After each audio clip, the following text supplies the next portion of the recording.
Paz do Cordeiro, meus amados irmãos, paz de Alcha, o Cordeiro. No último vídeo, meus amados, eu comecei falando com vocês a respeito desse assunto, como vencer as estratégias e ciladas do diabo.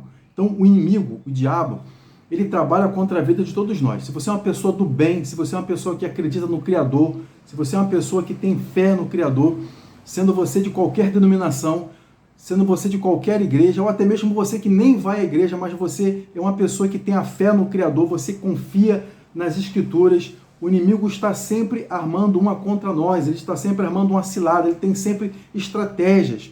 Então a forma de nós anteciparmos isso tudo, a única forma de nós nos protegermos disso tudo aí, dessas ciladas do inimigo, porque ele é uma criatura, ele é um ser que possui mais inteligência do que nós, ele é um ser que possui uma sabedoria destrutiva, mas uma sabedoria acima da nossa. Então o que nós precisamos fazer? Nós precisamos contar com as orientações do Espírito do Criador, com as orientações da palavra, das Escrituras, ok? Então nós vamos continuar falando mais uma vez, vamos terminar nesse vídeo aqui, falando sobre como você vencer. Então se você está nesse vídeo aqui, eu convido você a assistir esse vídeo até o final, para que você possa receber toda a instrução que o Pai Celeste tem para você. Todos os dias o inimigo, ele arma ciladas contra nós. Ele tem estratégia, ele faz investidas para destruir as nossas vidas, né? Nossa família, nossa paz e tudo mais.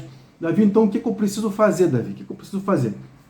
Tenho apresentado isso aqui para você não de um ponto de vista religioso, não de um ponto de vista denominacional, não, meus amados. As Escrituras não é um livro denominacional. As Escrituras ela é um livro que ela é a voz do Criador. Ela revela ali, mesmo que foi escrito por vários homens diferentes, né, Davi, mas são homens que falharam, é verdade, mas eles foram ali instrumentos, vasos nas mãos do Criador, a boca deles serviu para que fosse um instrumento para que o Pai Celeste ele pudesse falar conosco, bem como também o do Machia. Machia significa Messias.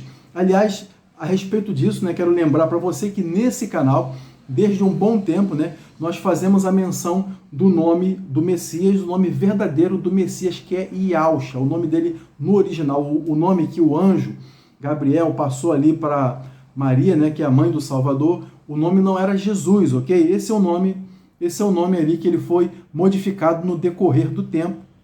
Ele tem um outro significado, embora as pessoas usam esse nome aí, né? Mas ele tem um outro significado, tudo bem que as pessoas estão usando esse nome aí, mas o nome verdadeiro do Messias, do Machia, Machia significa o Messias, né? O Salvador, né?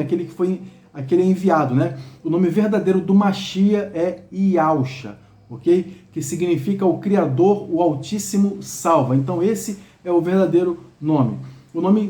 O nome Jesus significa, ele vem de Jesus, vem de Jesus. Eu convido você, se você não assistiu, assiste o vídeo que eu estou falando sobre esse título aí, ok? Não é Jesus, não é, você pode até continuar usando, você faz do jeito que você quiser aí, ok? Você faz da maneira que você quiser. Davi, eu aprendi assim desde que eu nasci, que não sei o quê. Eu também aprendi assim também, eu fui ouvindo.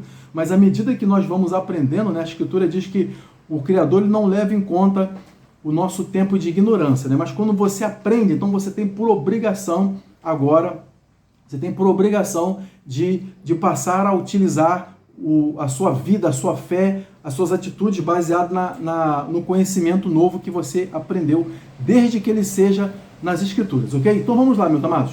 Eu li lá em Efésios 4, verso 27, vou ler de novo as Escrituras que diz assim, ó, não deis lugar ao diabo. O versículo só tem isso.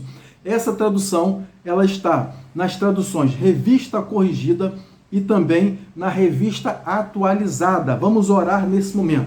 Precioso Pai, eu oro, Pai, no nome de Yahusha, o Cordeiro. Eu te peço agora, Pai, fala o coração dessa pessoa que está nos acompanhando nesse vídeo agora, Pai, que é uma reunião. Tua Escritura diz, Pai, a palavra diz que onde estiverem 2 ou 3 reunidos no nome de Yahusha, ali ele estaria. Então tu estás aqui no nosso meio. Pai, eu te peço agora, visita o coração dessa pessoa, abençoa ela, toma a sua vida nas tuas mãos, dá a orientação que ela necessita, quebra todos os laços do inimigo na vida dessa pessoa, sejam eles laços na área sentimental, emocional ou familiar, Pai, ou qualquer uma outra que eu não tenha mencionado aqui, Pai. Eu te peço, Quebra esses laços, essa força do inimigo contra a vida dessa pessoa, Pai. Se por acaso tiver, ajuda ela, abençoa ela e a sua família, unge a sua mente e o seu coração. Eu oro, Pai, para que todo o seu plano seja cumprido na vida dessa pessoa.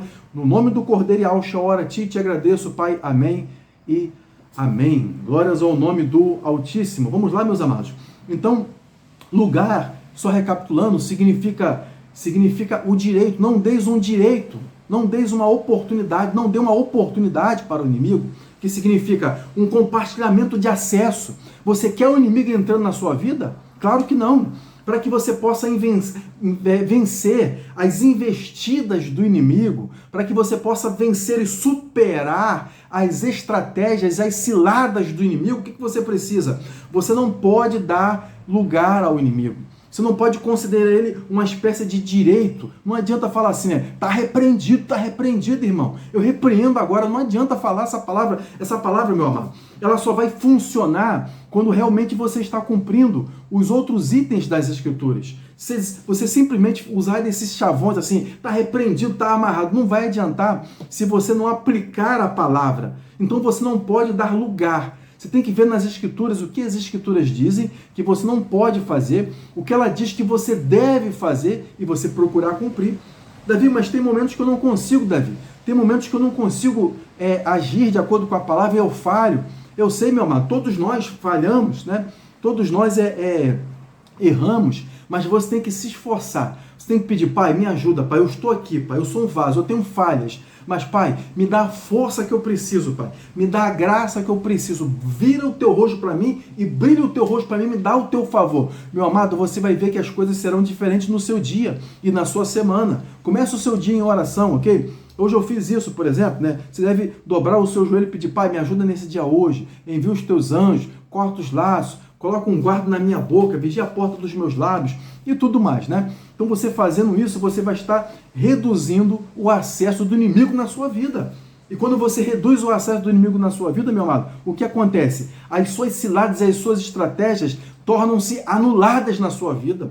Ou glórias ao nome do Todo-Poderoso, ok? Então, meus amados, eu falei para vocês no vídeo passado que a primeira coisa que você precisa fazer é o quê? É você fazer da palavra o seu alicerce. Eu estou recapitulando.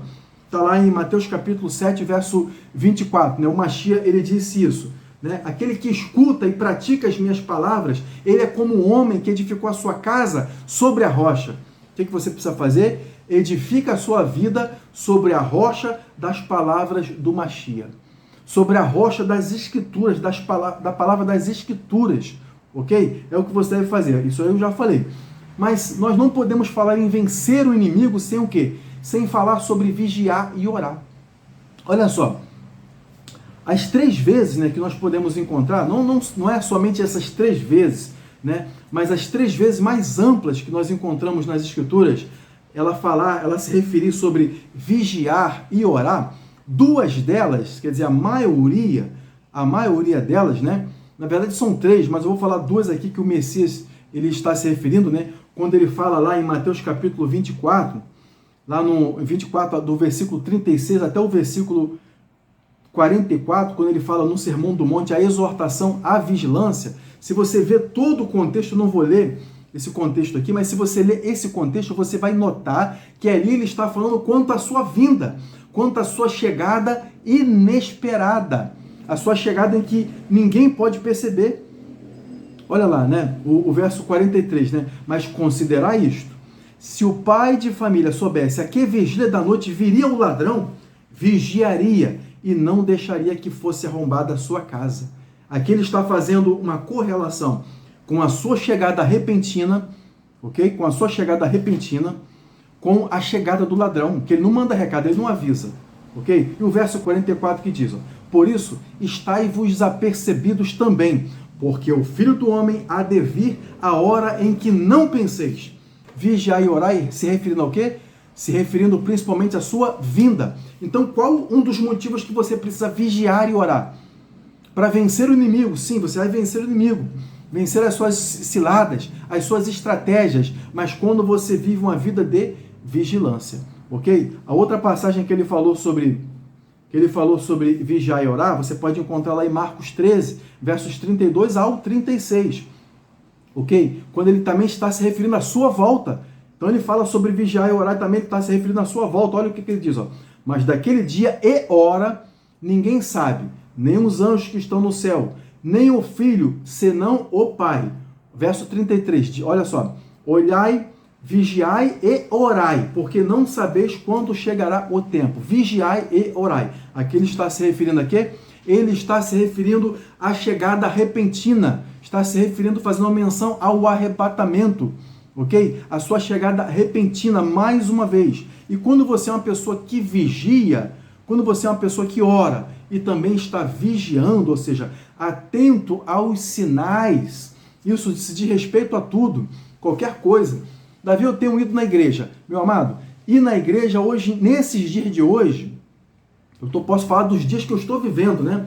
Que nós estamos vivendo, né? Porque do que tem por aí de igreja copiando o mundo para que ela possa aumentar o seu corpo de membro, a sua membresia, né? Porque o pastor, ele vê o outro, ele está fazendo tudo certinho, procurando pregar a palavra, ele falha como qualquer outro homem, né? Não estou dizendo em viver em pecado, mas ele está procurando pregar a palavra e tudo, né? Então, ele faz da porta, a porta, né? Ela ser estreita, o caminho ser apertado. Mas aí ele vê a outra denominação, ele vê o outro pastor com a sua igreja crescendo, com as pessoas entrando lá nas portas, e a igreja vai crescendo e vai vendo aquela multidão, então ele vai ficando incomodado com aquilo ali vai dando a impressão para aquele pastor de que ele não está trabalhando corretamente, então ele começa a inventar moda. Meu amado, você tem que vigiar com isso também. Se o seu pastor começar a inventar moda, começar a colocar o mundo dentro da igreja, então é hora de você vigiar, abrir o seu olho. É hora, porque você, meu irmão, se eu estiver falando, tiver um homem aqui me assistindo, você é um pai de família, se você for casado, também se você não for casado, essa palavra serve para você. Mas principalmente você que é casado, você que é um pai de família, você que tem filhos ou filhas, não importa. Então você é o sacerdote da sua casa. Davi, eu sou o sacerdote, não o sacerdote da minha casa é o pastor. Não, meu amado, aquele lá é o homem, que ele foi colocado ali pelo Criador para te ajudar na sua caminhada. Porque ele foi ungido, ele foi chamado, né? A Escritura diz, eu vejo gente por aí dizendo que não existe pastores para os dias de hoje, não existe apóstolos para os dias de hoje, não existe profetas para os dias de hoje. Não, isso não é verdade. Porque a Escritura diz em Efésios 4, versículo 11, que ele deu uns para apóstolos, outros para profetas, evangelistas, pastores e mestres. Mas como é que funciona isso, Davi? Não é também, meus amados, já que eu falei sobre isso, veja bem, vamos dar uma pincelada sobre esse assunto aqui, já vou continuar. Também não significa que é feita uma nomeação. Vamos jogar umas divisas aí, sabe? Não é assim, não. Não é porque alguém foi lá e consagrou e nomeou alguém como apóstolo, que exatamente essa pessoa agora é um apóstolo, e nem pastor, e nem profeta. Nem todo mundo que profetiza significa que seja um profeta. Um profeta, ele é um homem que ele tem um Espírito do Criador na sua vida, forte, arde na sua vida, ele é cheio do Espírito, ele é um conhecedor da palavra, um praticante da palavra, um examinador da palavra, sabe? Ele nunca se cansa, esse que é o profeta. Ele é muito sensível à voz do Espírito. E quando ele fala, mesmo quando ele não está dizendo assim diz o Senhor, e batendo o pé, e falando em mistério, e fazendo gestos e articulações e tudo, né? Mas ele começa a falar a palavra, o Espírito do Criador bota a palavra na sua boca, então ali ele já está profetizando. Esse que é o profeta, como era no Antigo Testamento. E hoje também é da mesma forma. Você vê que em Atos dos Apóstolos, a Escritura diz que havia um profeta e havia umas moças, né, filhas de um homem, que elas profetizavam. Essas meninas não eram chamadas de profetas, elas profetizavam. Então existe uma diferença entre a pessoa profetizar e a pessoa ser um profeta. E nem todo mundo que tem um título de, por exemplo, apóstolo, significa que ela seja um apóstolo hoje, né? Na verdade, você nem precisa fazer muita questão do seu título, nem precisa. Porque as pessoas vão notar quando a unção de peso estiver na sua vida. A pessoa que ela é ungida pelo Criador, ela nem faz muita questão do título, meu amado. Ela nem faz muita questão do título. Mas nós não estamos falando sobre isso, não é verdade? Então vamos voltar lá no assunto. Então o Mashiach, você pode falar Messias para facilitar, né? Mas a pronúncia correta seria essa. Ah, Davi, mas é uma coisa nova. Meu amado, você vai você vai se acostumando com coisas novas de aprendizado das Escrituras, porque quando você chegar no céu, o que mais vai ter na sua vida é você aprender. Você acha que você vai chegar no céu e pum, você vai receber todo o conhecimento? Você vai passar uma eternidade aprendendo e conhecendo sobre o Criador e sobre o Mashiach, ok? Então vai guardando essa palavra aí, Mashiach. Então ele falou sobre vigiar e orar, quando, mais uma vez lá em Marcos 13, dos versos 32 ao 36, ali se referindo então à sua volta, que ela é inesperada. Para você vencer o inimigo, a estratégia do inimigo, você tem que ter uma pessoa vigilante. Não deixa o pecado entrar na tua casa. Não deixa homem nenhum. Davi, mas ele é um apóstolo, Davi. Meu filho, não quero saber, meu filho. Não quero saber o que o cara é. Se o cara é semideus, não quero saber se o cara é o Thor, se o cara é o Homem-Aranha, se o cara é o que o cara é lá na guerra, não, meu filho. Qual o título de semideus que o cara é? Não quero. O Pai Celeste, ele não quer saber disso. Ele quer saber que você cumpra as Escrituras, vigiar isso. Tá pregando a palavra, amém. Se começar a sair muito, tá saindo pela tangente, então você tem que sair fora. Se todo o assunto desse cidadão aí é dinheiro, muito sobre dinheiro, você tem que abrir o seu olho. Não vamos entrar nesse detalhe, não. Vamos lá para o que o apóstolo Paulo falou aqui, ó. Apóstolo Shaul, ok? 1 Tessalonicense carta, né? Capítulo 5, versos 10 e 11. Olha esse detalhe aqui, ó, 10 e 11, diz assim, ó, que morreu por nós para que, quer vigiemos, olha esse detalhe aqui, ó, para que, quer vigiemos, quer durmamos, veja, quer vigiemos, quer durmamos, vivamos juntamente com ele. Agora veja o 11. Pelo que exortai-vos uns aos outros e edificai-vos uns aos outros, como também o fazeis. Então, o que nós temos que fazer? Aqui ele fala, né? Você tem que exortar uns aos outros. Quando nós estivermos aqui, temos que exortar, corrigir, ajudar, né? Ajudar. Não é você viver por aí, eu estou dando uma marretada. Meu irmão, quem é você para dar marretada de alguém, rapaz? Quem é tu? Ah, irmão, falando da marretada mesmo, né? Às vezes o que mais que dá essa tal marretada é o que mais por trás é o vacilar, é o que mais está andando em pecado lá por trás. Quanto mais a pessoa quer esconder uma aparência de excesso de santidade, você pode ter certeza que aquilo ali é apenas uma máscara para resguardar as grandes falhas que essa pessoa tem por trás. Enquanto ninguém está vendo, ok? Então, seja uma pessoa transparente. Seja uma pessoa transparente. Se você errou, não tem problema, meu irmão. Seja uma pessoa transparente. Ah, você erra, né, irmão? Eu erro, falho como todo mundo, mas eu estou aqui, Pai, me perdoa, me ajuda, me dá força, me dá graça. É assim que era o apóstolo Paulo. Ok? Assim que era o apóstolo Paulo. Né? Era um homem que ele era grandemente ungido, mas ele demonstrava as suas fraquezas, né? Ele falou, eu estou fraco, estou me sentindo desanimado, eu estou me sentindo abatido nesse momento aqui, né? Não era que ele estava abandonado, não era que ele estava fraco de pecado, né? Mas os momentos, as dificuldades que ele passava. Então, não tenha medo de transparecer que você muitas das vezes passa por dificuldade, mas que você tem, o Mashiach tem Yahshua, o Cordeiro, como a sua rocha de fortaleza e segurança. Agora veja, vamos voltar lá para o versículo. O versículo fala que morreu por nós para que, quer vigiemos, quer durmamos. O que significa quer vigiemos? Quer vigiemos, quer durmamos. Quer vigiemos quer dizer, enquanto você está vivo. Ele está querendo dizer que enquanto nós estivermos vivos, a sua vida é de vigilância. Quer vigiemos, quer dizer, enquanto você está vivo, quer durmamos não é na hora do seu sono, não. Que é quando a pessoa partiu e agora ela morreu, né? Vamos dizer assim, ela está dormindo, né? Está dormindo. O crente não morre, o crente ele está dormindo, mas é só para você entender melhor. Quer vigiemos, quer durmamos. Quer você esteja vivo, quer dizer, você tem que estar vigiando o tempo todo. Está vivo? Quer vigiemos. Quer durmamos, quer dizer, a pessoa partiu, ela agora foi passar a eternidade. Vivamos juntamente com ele, pelo que exortai-vos uns aos outros. Está entendendo, meu amado? Você tem que viver, para você vencer, tem que ter uma vida sobre a palavra. Você precisa também ter uma vida de vigilância e de oração, acrescentando nisso a sua oração. E por último, você precisa o quê? Você precisa aprender a ser firme e constante. Um crente, um cristão que ele não é firme, que ele não é constante, sabe? Hoje ele está na igreja, hoje ele está firme, hoje ele está com fé. Amanhã ele tá, não dá, ele abandonou tudo, ele é de outra religião, é que eu li um livro, né? Meu irmão, se o livro ele tá te levando pro meu mau caminho, rasga ele, meu filho. Rasga ele, faz igual eu fiz, já comprei livro, paguei, ali pensei que era coisa boa, quando eu vi aquele negócio desvirtuando a palavra, eu falei, não, senhor, não tem nada de atualização, na palavra é essa aí mesmo, meu irmão. Só tem um caminho mesmo, entendeu?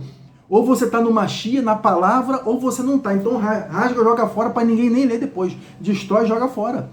É isso mesmo, meu filho. É isso mesmo, meu amado. Você tem que estar firme. Aprenda a ser firme e constante. Olha, Efésios 6, para nós adiantarmos. Verso 11. Revestivos de toda a armadura do Criador, Hashem, para que possais estar firmes contra as astutas ciladas do diabo. Aí tem um versículo 12, vou pular aqui, vou logo para o 13. Portanto, tomai toda a armadura de Hashem, o nome, né, o Pai, para que possais resistir no dia mau. E havendo tudo, ficar firme. Verso 14 começa. E estáis, pois, firmes. Olha o que aparece aqui, meus amados. No verso 11 de Efésios 6, na metade do versículo aparece estar firmes. No verso 13, aparece, no final, ficar firmes. No verso 14 aparece, estáis, pois, firmes. Então, o que o crente mais ele precisa fazer? Aprenda a ficar firme. Aprenda a ser firme. Firme, meu amado. Crente que vive, sabe? Não sei, irmão, sabe? Eu estou pensando em abandonar tudo. Eu estou pensando, hoje você está, amanhã você não está. Meu amado, o diabo vai estar sempre ele vai dar uma voadora no teu peito, tu vai cair, tu vai rolar, vai. Não adianta pedir profeta para orar, meu filho. Não adianta correr atrás de revelação, não adianta nada, meu filho. A fortaleza está do teu lado aí, ó. Está na tua vida. O cordeiro e alcha. Você tem que estar só firme nele. Pronto, acabou isso. Os outros irmãos, os outros profetas, o pastor, o sei lá qual for o título do cidadão lá, é só para te dar uma ajuda. Eu estou aqui para te dar uma ajuda. Eu estou aqui para ser uma bênção na sua vida, para te ajudar. Se você não está gostando do que eu estou falando, meu amado, essa palavra é para você. Ela vem, o Criador está colocando essa palavra nos meus lábios para falar, para te ajudar. Não estou aqui para te destruir. É para te dar uma força, para que tu seja vitorioso. Minha irmã, para que tu seja vitoriosa, minha irmã. Para que tu seja abençoada, para que tu seja curada. Davi, tu crê na cura? Creio. Creio na cura. Tem vídeos aí falando sobre cura aí. Davi, esse tempo já passou, porque eu ouvi fulano de tal. Eu ouvi o fulano de tal que disse que a cura não é para hoje, o dons espirituais não é para hoje. O que eu disse para você? Faça da palavra a tua fortaleza. Faça das escrituras. Cadê o versículo aqui? Faça da palavra o seu alicerce, não a palavra de homens.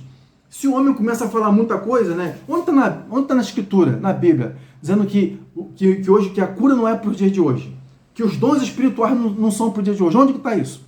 Onde que está? Onde é que está? Aí aquele cara ele pega um versículo, começa a explicar do jeito dele, porque a denominação dele diz assim, porque a pessoa que fundou há dezenas de anos atrás, até séculos atrás, não tinha a compreensão, né? Ela não aprendeu sobre aquilo ali, ela não experimentou aquilo ali, aquela parte da escritura, né? Porque a escritura é um livro amplo, meu amado.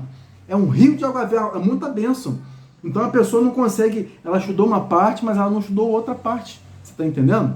Então ela passou aquilo ali, e as pessoas continuaram ensinando aquele negócio ali. Errado, mas a cura é para hoje. A cura, ela é para os nossos dias, ela é para hoje, ela é para esse presente momento. Olha o meu gatinho ali, minha gatinha ali, miando ali, me dando um tchau, né? Então vamos lá, né? Então o que você precisa? Logo, o que você precisa, né? Você precisa, para nós concluirmos, você precisa da palavra, você precisa da prática da vigilância, tendo a compreensão do que a mesma significa, ok? A prática da palavra. Vigilância com a prática, acompanhado de oração constante. E terceiro, né? Perseverante e se manter firme. Você precisa perseverar e se manter firme no Criador. Firme na verdade. Firme na rocha, na sua vida, na rocha. Amém? Glórias ao nome do Altíssimo. Então, fazendo essas coisas aí, esse estilo de vida na palavra, na vigilância, na oração e na firmeza, então isso aí vai manter você num lugar de resistência ao diabo, né? Parece que não, mas a oração, ela vai deixar você forte e próximo do Criador, e melhor orientado e protegido também. Então, nós vamos manter a nossa vida e a nossa fé, a nossa família fortalecida na palavra, porque o Criador o Messias, ele está para voltar, ok? Ele está para voltar e a grande tribulação está para começar mais rápido do que você está esperando, ok? Vamos orar nesse momento agora. Precioso Pai, eu oro nesse momento agora por essa pessoa que chegou até o ponto desse vídeo. Te peço que tu possa ajudá-la, fortalecê-la. Cura essa pessoa, restaura a sua saúde. Libera agora o teu poder de cura mediante a tua palavra. Pelas tuas chagas fomos sarados. Visita essa pessoa agora, Pai. Eu oro também pela sua família, pelo seu casamento, se ela for casada. Pelo meu irmão, pela minha irmã que está nesse momento agora nesse vídeo. Oro e te agradeço no nome de Ausha, o Cordeiro. Amém e amém. Que o Pai abençoe a sua vida, que Ausha, o Cordeiro, te abençoe grandemente. Até o próximo vídeo, que eu tenho um recado do Criador, que eu tenho uma outra palavra importante, muito importante para falar para você. Não perde o próximo vídeo. Amém?